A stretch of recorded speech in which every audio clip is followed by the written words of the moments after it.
Here we go, man. I'm in focus over here. Yeah, boy. I'm in focus. I'm in.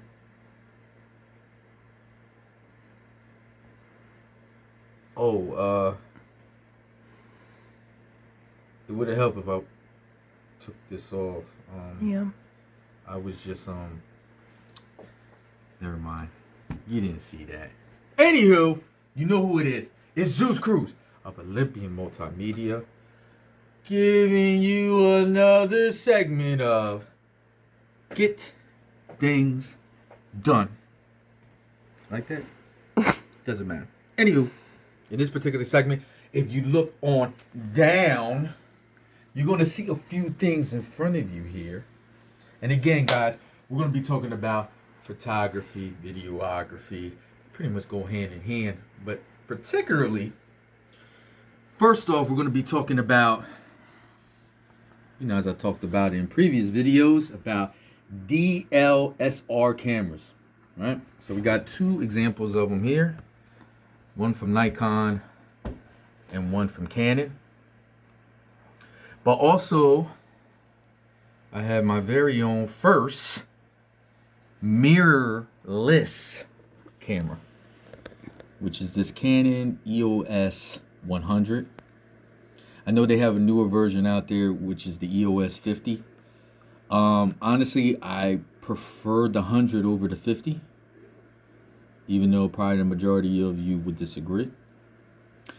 But the purpose is just to highlight the differences between the two, first and foremost, and to see which one will be better for your photography and videography needs.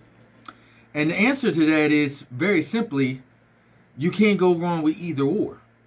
Why is that? Because the features are not that much different between the two. So how so?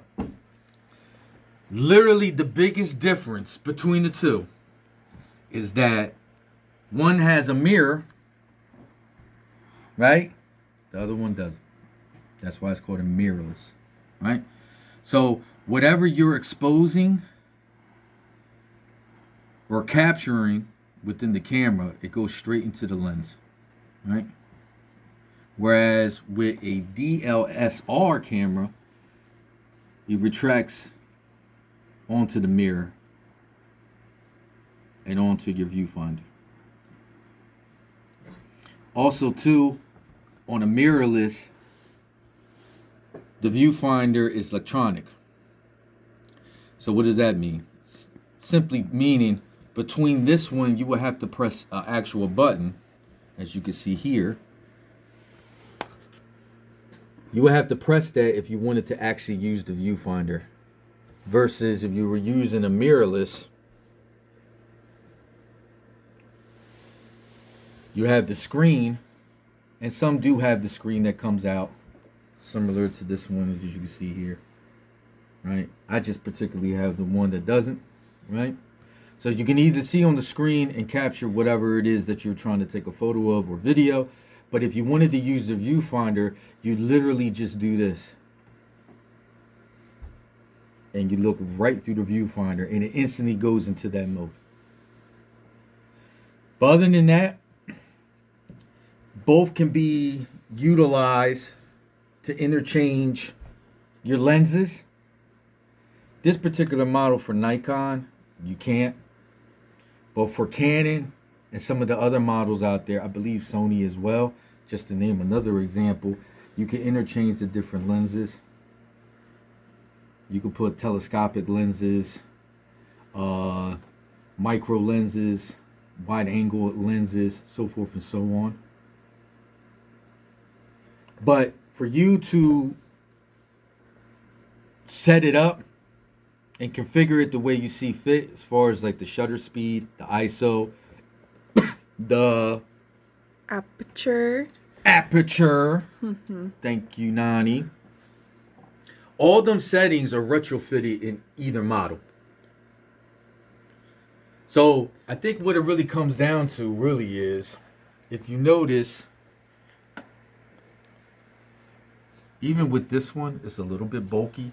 This one's definitely bulky compared to these two. whereas most mirrorless are pretty much small and compact, right?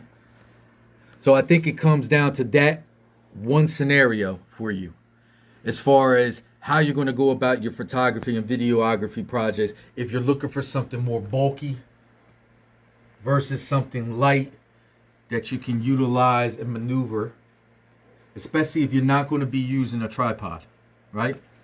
So it's up to you for your handling, what you're comfortable with, right? And it also entails like the scope of your project, right? If you're going to have multiple subjects, you're going to be doing a lot of motion capture. It's up to you to determine just as far as size, right? And what you're comfortable with. The other thing too you might want to keep in mind is your battery life. So with a mirrorless camera, the battery life is very short, unfortunately. And if you're looking to take video, you can capture video on there, and it allows you a little bit more time compared to a DSLR camera. But your features are not as, there's not as much features on a mirrorless compared to if you use a DSLR camera. So also keep that in mind as well. So battery life might be a big thing for you. A DSLR camera, the battery life lasts for a very long time. Especially we have this Nikon Coolpix series one. The battery lasts forever once it's fully charged. You could definitely do a few projects before you have to actually recharge it. So that might be an important feature for you, or important component based off the scope of your projects. Is if it's going to be very lengthy in nature, you might want something that can hold a battery charge for a while versus something that's not. And then understand that the features between the two, as far as your settings, are pretty much the same. But as far as additional features, as far as coming with different types of effects and different type of components that you're trying to add to your photos and videos, one is a little bit stronger than the other. So I'm not saying a mirrorless doesn't offer really nice features. It really does. But if you're looking for something a little bit more robust and in-depth, you might want to use a DSLR. So that's something that you will have to determine within yourself. Other than that, the changing of the lenses, putting other different types of components or attachments onto your camera. You see it has the shoe fittings on the top, the slots to allow you to put other attachments on there. It's all the same between the two. Honestly, you can't really go wrong. In my personal opinion, it would just come down to the battery life, right? Because me personally, whether one has more features than the other, I can deal with that. You know, because at some point in time, you're going to have to edit your photos, right? You're going to have to edit your videos. So I'm looking for, me personally, something that can last long without the need for me to go ahead and charge it up. So I will always prefer Big Bertha here. But I'm truly enjoying the mirrorless one as well. It does capture some good footage, and the pictures are fairly good. But it's up to you. Right? Now, the next thing, part B to this. You can see some bigger stuff here besides these cameras. What do we got going on here? Well, these are different types of riggings that you can use, that you can put your camera on to kind of make your life a little bit easier as far as when you're capturing your video content. Maybe not so much for photos, but definitely for taking video. These can be very helpful, right? So if you notice this is one that is pretty much kind of standard. And this comes from a company called Newer. Oh, excuse me. This is not my Newer one. It's Sevenwick. The neat thing about this one is once you put your camera on here, this actually has a transceiver already built into a wireless one. And it actually comes with 2 small mics And as you can see, you pair it, you turn it on. You can adjust the volume. Basic controls. The beautiful thing about it too is you see it has the attachment slots, right? So you can put your shoes on here, add more attachments to it, right onto this. And that kind of negates using what you have on your camera. So it gives you a little bit more flexibility. And it's pretty, obviously, if you put the camera on here, it's going to add a little bit more weight. But overall, it's not too heavy. Right? You can sit it down by itself if you're in a stationary position, if your subject is just going to stay in one point. But even if you had to use it to move it around, it doesn't feel bad. You know, you can go down with it. If you're going to take some low-level shots, come up with it. You definitely can move with it. But it's all dependent on you. The gripping on here is not that great. This is made out of plastic.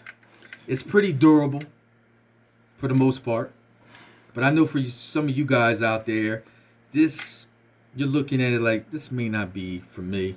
It doesn't seem as durable as I want it to be. You know, there is the chance of it breaking or being damaged in one way, shape, or form. But for me, I think it's fine. For something very quick, just to take some quick motion shots, I think this will work. Now we go down to this one. I think I talked about this in a previous video. This comes from a company called Zeddy. Neat thing about this, you're kind of looking at it, this is not necessarily so much as like a rigging, somewhat in the way it is. Most of the time you would use it in a stationary form. But the neat thing about this is you're able to screw it onto a tripod as long as you have the plating that screws onto here. You can actually put this on a tripod. The neat thing about this is that once you turn this, you're able to slide back and forth. Now, I know they have motorized ones that people prefer. They're a little bit more expensive. So again, you got to think about your budget as well. Even with this one here, this costs $40. Even with all the detachment slots and having the transceiver and transmitter attachments with it as well, and your outputs, it's not bad for $40. Even for getting something like this was $25. Again, motorized is probably a little bit better. Especially if it comes with a remote control, you can have that control within you instantly to go ahead and move it into the desired position. This is not bad either, though.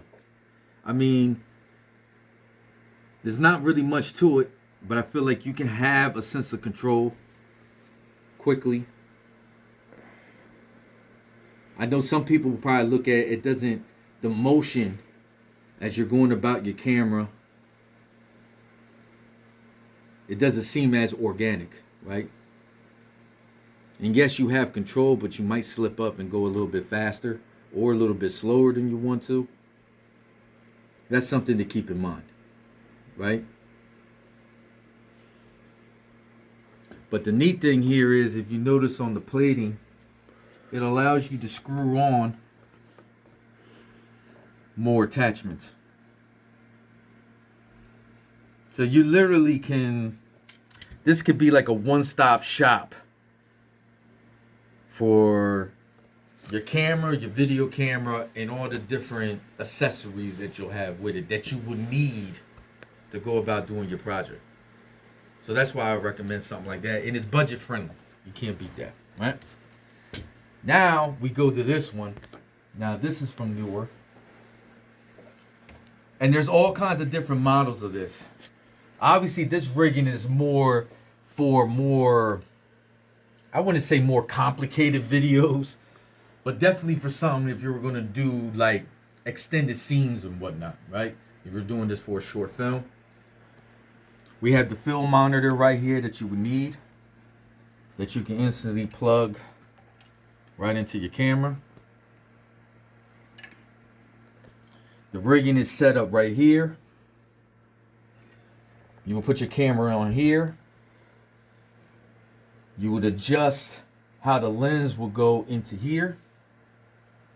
And then utilize these to adjust the plating as far as how forward or how much back you want your camera, right? And then, you know, it has a nice handle up here for you to carry it as you're going from one spot to another or one location to another. Then you have this rubber mask right here that you will go ahead and put onto your shoulder, and then you will go about filming.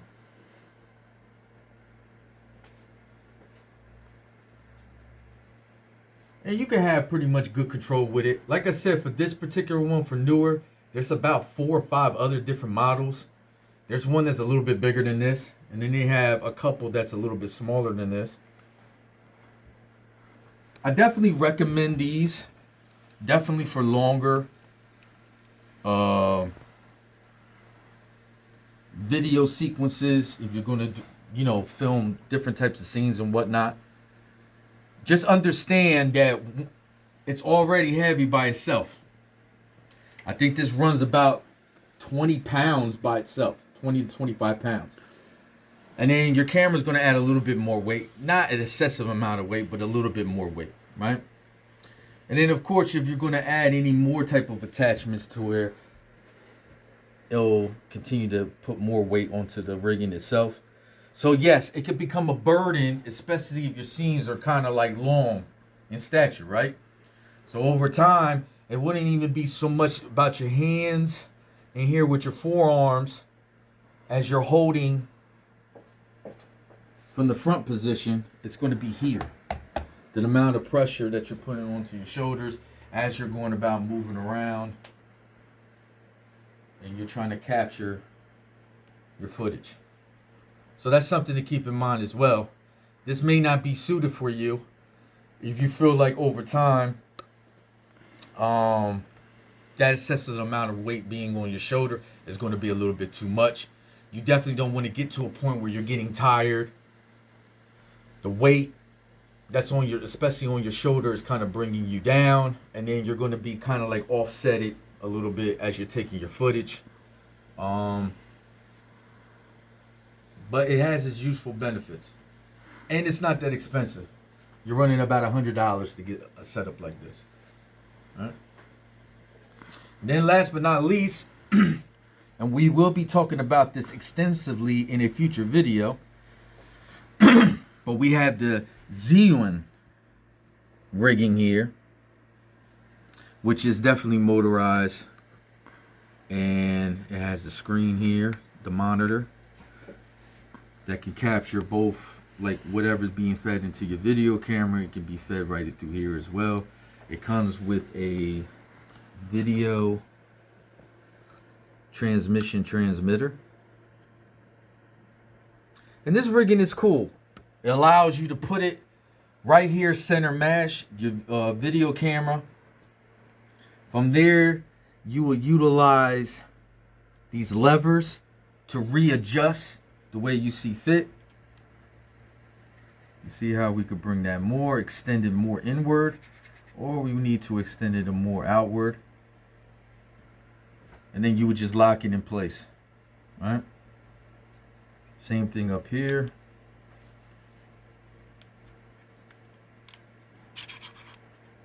It allows you to come in, or allows you to come out as far as you want to come. And then by control,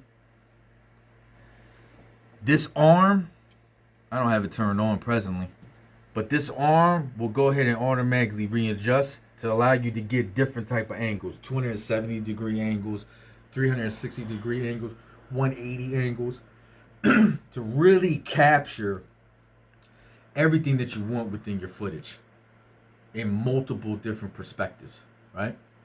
So this is great. As you can see, it automatically comes with a tripod that you can sit right here.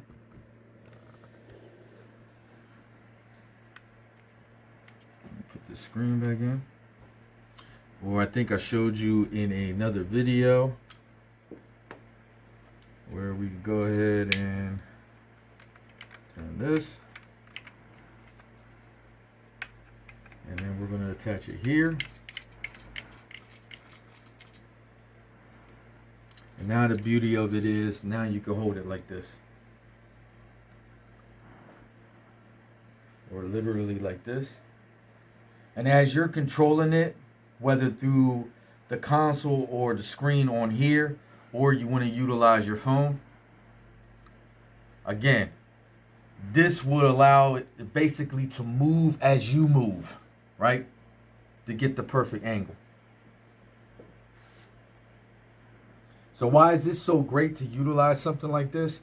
It's because, yes, manually, you can move your body and shift your body to get the angle that you want. Sometimes that might work for you. It's great for using if you're going to do a lot of videography and photography on your phone. You will manually have to move yourself into that position. But sometimes it's nice to just to be in a stationary point, right? And then allow the device to go ahead and be in multiple angles and kind of do the grunt work for you without any need for you to have excessive motion. Sometimes you need to alleviate that as much as you can, because you always can make that mistake of, as you're moving and you're capturing, you might trip, right? You might walk, you might run in a way that you're not really getting the footage that you're desiring or getting the results that you want. So that's why it's great to utilize something like this. But again, it all comes down to the budget. So for something like this, you could get ones that's a little bit more complex. So I'm just going to give you the range. The range is roughly around $270 to about $560 to get something like this. Obviously, there's other companies that make different models. I know for Zune, they make, I believe, like two or three other models. And obviously, it's a little bit more robust. It offers more features. It has more gadgets, basically, attached to it for more in-depth videography. But it's all dependent on what you're trying to do and what the scope of your projects are, obviously. But yeah, I definitely recommend this if it's within your budget. It does make your job a little bit more easier. The overhead, as far as the learning curve, can be a little bit steep for getting something like this, because it has so many different type of controls and things that you have to keep in mind, and it's something that you need to put together, and it needs to be put together precisely. Otherwise, the different mechanics and mechanisms associated with this are not going to work properly.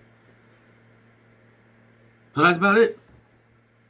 Just wanted to give you guys some enlightenment on the cameras, the differences between a mirrorless and a DSLR camera. There's really no differences between the two. Really not. You really can't go wrong with one. If you're asking for my preference, I always go with Big Bertha, DSLR.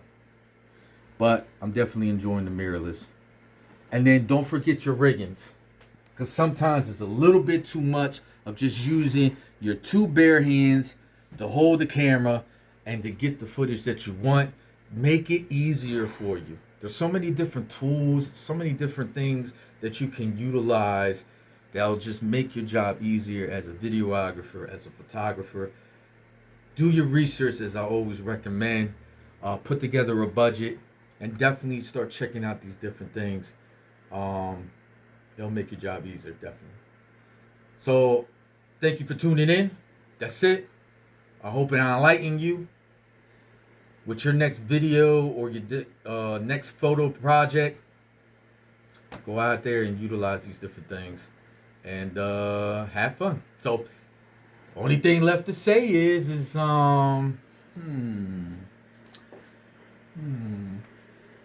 get things done. Check you later. Now let me see. I got